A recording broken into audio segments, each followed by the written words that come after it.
Hey guys, welcome back to Figure. If you're brand new to the channel, don't forget to subscribe and like the video. Today we're going to take a look at S.H.Figuarts Bakugo from My Hero and the Plus Ultra optional playset. And this is a very exciting time to be an action figure collector. We have so many anime stuff from S.H.Figuarts and they have been doing great.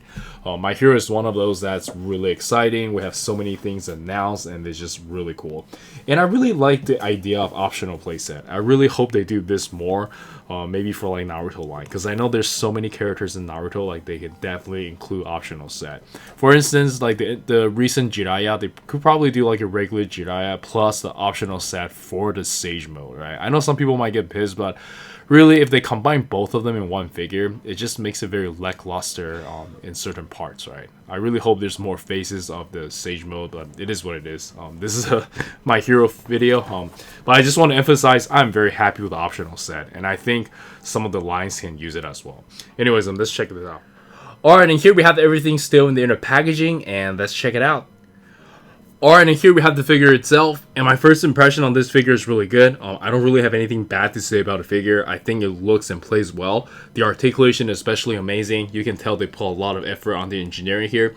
And I remember one of the live stream, one of the product guys came out and said, instead of like making the articulation or engineering first and then pose it, they work backwards. Like they look at anime and see what kind of pose they need to achieve, and then from that, they just do the engineering, which is really cool. And the only gripe I have, same with a lot of people, is that the scale it's kind of like in their own scale, right? Like, you know, just comparing to Luffy and Goku over here, they're kind of just in their own scale, which I'm okay with, but maybe a little bit smaller would have been better. Let me know in the comments on what you think, but aside from that, I think the figure is really good. And yeah, let's check out the articulation. And for the articulation, let's quickly go over it from the neck down. He can look up about this much, look down about this much. You can move his head side to side, no problem, turn it all the way around. We have like a floating piece over here. And for the shoulder, we have a really nice butterfly joint that just kind of pulls out. And then you can see there's another layer over here where it gives you more range. This is the design that I've never seen before. It's a little bit loose, but it does hold it for now. But I can see over time this will get loose. But yeah, same with here, and then you can raise his arm up about this much, which is really nice. Bicep swivel, curl about this much, and you are able to move the gauntlet around, which is a really nice articulation. And then you do have just a regular hinge bar wrist. And for the out crunch, you can bend backwards about this much, which is quite a lot. And then you can bend forward about, make sure I don't catch the plastic so it doesn't like chip the paint. Bend forward about this much, which is really good. Kick up about this high, bend about this much. This is really, really good. Swivel here, toe hinge, and side to side pivot. Yeah, the articulation is really good. I'll show you guys more during the action posing, but for now, let's check out the accessories. And for the accessories, we can start with the default face, and I think there's nothing to complain here. He looks really, really good. I love it. And next up, we get a cocky smirk. Looks really good as well. I love the look. And then we get a cocky yelling face. And the last one we got is another yelling face, but this one has the eye-popping veins. Very, very cool. And then the last one we got is a stern-looking face without a mask. This is definitely my favorite. I think I'll be displaying him like this. And this is also very easy to interchange. The head comes out quite easily.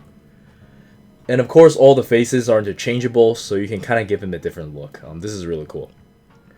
And for the interchangeable hands, it is quite straightforward, so I'm not going to go over them one by one. But I do want to note that it is quite easy to swap compared to Deku's hand. Deku's hand was a nightmare. I can easily see people breaking that. Alright, and lastly, I'm pretty sure you guys are all familiar with these effect parts, so I'm just going to show you guys during the action posing. And let's check it out.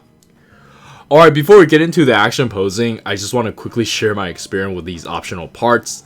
First of all, they are extremely hard to assemble, especially the Bakugo ones. There's so many ball joints for you to deal with. Believe it or not, these actually took me 2 days to assemble because my hands were just hurting. I'm trying to push the socket in. I tried to heat it up too and just not working as well as I wanted to. But yeah, trust me, once you've assembled this, you don't want to take this off. By taking it off, I mean like you don't want to like pick up like the ball joints one by one and put them back into the box. It's just a headache for you to do that. So once you assemble them, there's no way you're putting it back to the box, just so you guys have a heads up. The effect parts on Deku is alright, but yeah, I just want to give a quick shout out to how hard these optional parts for Bakugo is. And yeah, let's check out the action posing.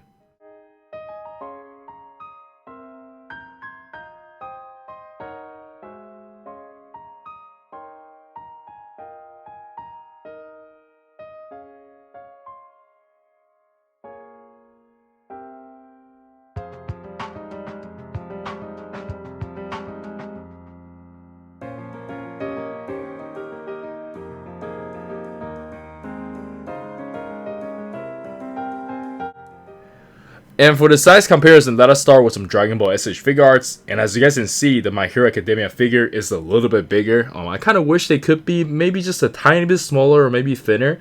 But I guess they're kind of in their own art style. But let me know in the comments on what you think. But I do want them to be just a tiny bit smaller.